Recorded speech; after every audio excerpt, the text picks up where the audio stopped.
Gereja Tanda Kasih Tuhan. Jika Anda seorang perancang, entah itu arsitek, perancang busana, mesin, mobil ataupun program komputer, tentu pada saat Anda merancang, Anda sudah punya sebuah gambaran dalam pikiran Anda tentang hasil akhir rancangan Anda. Mungkin hal ini dapat membantu kita untuk memahami bagaimana Allah telah merencanakan tujuan akhir pada saat menciptakan dunia. Kita semua mengetahui bahwa manusia adalah makhluk terakhir yang diciptakannya, yang menjadi paling sempurna dari antara makhluk hidup lainnya, yaitu tumbuhan dan hewan. Pada saat menciptakan manusia inilah, Allah telah merancang hasil akhir dari penciptaan tersebut, yaitu bahwa semua manusia akan dipersatukan dengan dirinya sendiri. Begitu dalamnya makna kasih Tuhan ini, hingga kita pun sulit membayangkannya. Tetapi begitulah yang direncanakan Allah bagi kita, sehingga digenapi apa yang tertulis, apa yang tidak pernah dilihat oleh mata, dan tidak pernah didengar oleh telinga, dan yang tidak pernah timbul di dalam hati manusia, semua yang disediakan Allah untuk mereka yang mengasihi Dia. 1 Korintus 2 ayat 9, Yesaya 64 ayat 4. Ya, Tuhan bermaksud menjadikan kita bagian yang tak terpisahkan daripadanya, bersatu dengannya di dalam hidup ilahi, dan menikmati kebahagiaan bersamanya tanpa akhir. Persatuan inilah yang menjadi hakikat gereja, maka benarlah jika dikatakan bahwa dunia diciptakan untuk gereja, dan gereja adalah tujuan segala sesuatu. Lihat Katekismus Gereja Katolik 760, dunia diciptakan demi gereja, Allah menciptakan dunia supaya mengambil bagian dalam kehidupan ilahinya.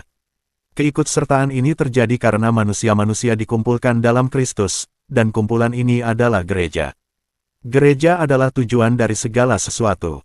Untuk tujuan ini, Allah telah mengirimkan Yesus Kristus puteranya yang mengorbankan dirinya demi menghapus dosa manusia, agar manusia dapat dikumpulkan di dalam Dia dalam suatu sarana yang dinamakan gereja. Dengan demikian, gereja tidak saja menjadi tujuan akhir hidup manusia, tetapi juga sarana untuk mencapai tujuan itu. Lihat KGK 778 dan 824. Sungguh tak terbataslah kasih Tuhan dan tak ternilailah harga yang telah dibayarnya demi terbentuknya gereja. Di saat kita sampai pada pengertian inilah, kita akan memiliki rasa syukur dan hormat yang mendalam kepada Tuhan dan kepada gereja yang didirikannya. Seperti halnya bulan memantulkan cahaya matahari, gereja yang adalah tubuh mistik Kristus memantulkan cahaya Kristus, Sang Terang Dunia, Yohanes 8 ayat 12, Yohanes 9 ayat 5, kepada semua bangsa. Gereja di dalam Kristus adalah seperti sakramen, yaitu tanda dan sarana persatuan yang tak terpisahkan dengan Allah dan kesatuan dengan seluruh umat manusia. Lihat Lumen Gentium 1, Dokumen Vatikan II, konstitusi dogmatis tentang gereja, namun gereja itu dalam Kristus bagaikan sakramen, yakni tanda dan sarana persatuan mesra dengan Allah dan kesatuan seluruh umat manusia. Oleh karena itu, gereja sebagai cerminan Kristus menjadi tanda kasih Allah kepada manusia, yang mengarahkan manusia pada tujuan akhir hidupnya yaitu persatuan dengan Allah.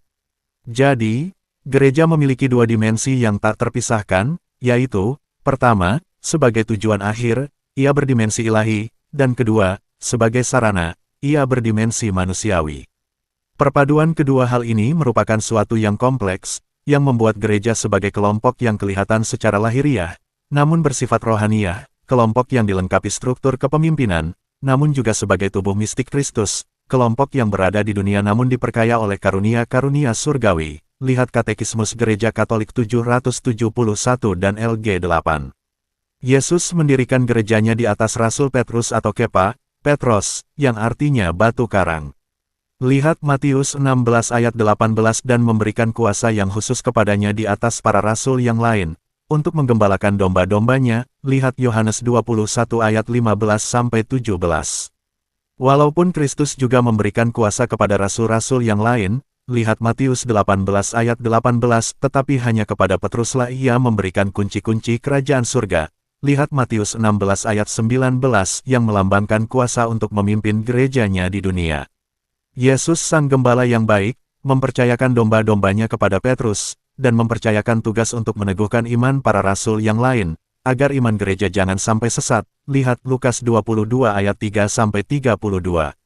Petruslah yang kemudian menjadi pemimpin para rasul setelah hari Pentakosta, mengabarkan Injil, membuat keputusan dan pengarahan. Lihat Kisah Para Rasul 2 ayat 1-41, Kisah Para Rasul 15 ayat 7-12. Para penerus Rasul Petrus ini dikenal sebagai uskup Roma, yang dipanggil sebagai Paus yang artinya Papa atau Bapak. Jelaslah bahwa secara struktural, Paus, yaitu sebagai penerus Rasul Petrus, memegang kepemimpinan tertinggi gereja, diikuti oleh para uskup, yaitu sebagai penerus para rasul lainnya di dalam persekutuan dengan Paus. Para uskup ini dibantu oleh para imam dan diakon. Dalam hal ini, para Paus memegang kuasa Rasul Petrus, yang menerima perintah dari Yesus sendiri, dan karenanya tidak mungkin sesat. Namun perlu diketahui, bahwa kepemimpinan Paus, dan para uskup di dalam persekutuan dengannya, yang tidak mungkin sesat atau infalibel ini hanya berlaku di dalam hal pengajaran iman dan moral. Lihat Lumen Gentium 25, adapun ciri tidak dapat sesat itu, yang atas kehendak penebus ilahi dimiliki gerejanya dalam menetapkan ajaran tentang iman atau kesusilaan, meliputi seluruh perbendaharaan wahyu ilahi, yang harus dijaga dengan cermat dan diuraikan dengan setia.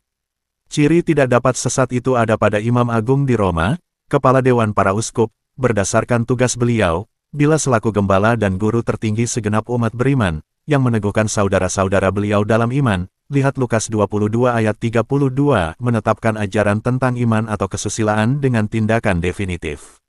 Oleh karena itu sepantasnyalah dikatakan, bahwa ketetapan-ketetapan ajaran beliau tidak mungkin diubah dari dirinya sendiri, dan bukan karena persetujuan gereja.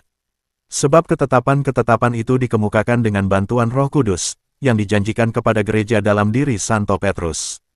Oleh karena itu tidak membutuhkan persetujuan orang-orang lain, lagi pula tidak ada kemungkinan naik banding kepada keputusan yang lain. Hal ini sungguh membuktikan kemurnian pengajaran gereja, karena ajarannya bukan merupakan hasil demokrasi manusia, melainkan diturunkan dari Yesus sendiri, dan Paus tidak punya kuasa untuk mengubahnya. Dan terkait dengan kepemimpinan atau struktur gereja bisa dipelajari lebih lanjut dalam Katekismus Gereja Katolik nomor 880-883, dan dokumen Konsili Vatikan II, Lumen Gentium artikel 18-29.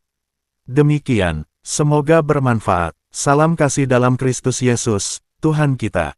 Tuhan Yesus memberkati, Bunda Maria dan semua orang kudus senantiasa mendoakan kita. Amin. Terima kasih.